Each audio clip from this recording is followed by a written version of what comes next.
Shop.parksite.com gives you instant access to your account history on your schedule. In this video, we will go over access to order history, invoices, and the setting page on your account. When you first log into your account, you will be taken to the dashboard page. This will show you your 3 most recent orders and 3 most recent invoices. To access the order history page, click the My Account dropdown in the upper right-hand corner. Select Order History.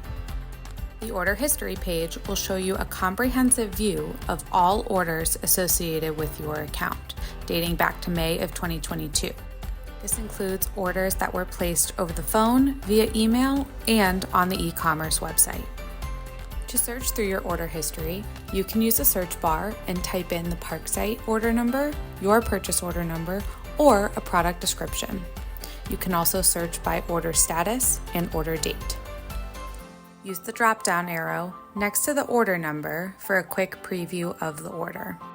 From here, you can click Reorder, see a quick preview of the items on the order, and the person who placed the order if it was done through the website.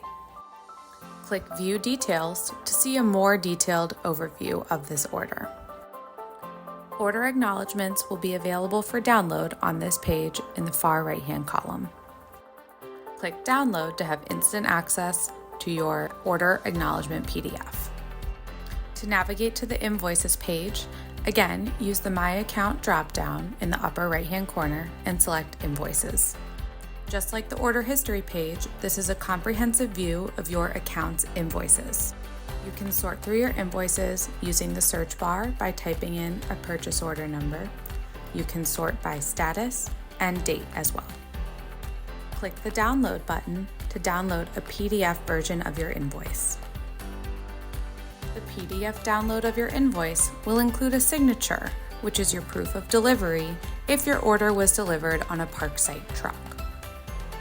Back to the My Account drop-down menu, we'll go to the Settings page. Saved orders will be covered in another video. On the Settings page, you can change your password. Account managers can add or delete users. See the User Management and Roles video for more information. Users can also see the Ship To addresses associated with their account.